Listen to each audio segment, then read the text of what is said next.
Thank you so much. Thank you. Well, Jesus.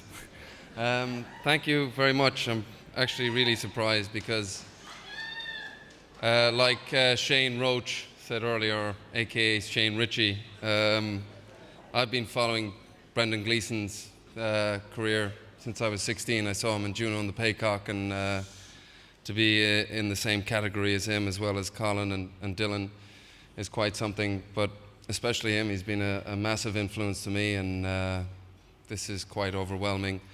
I'd like to dedicate this award to all the people of Northern Ireland on both sides of the fence.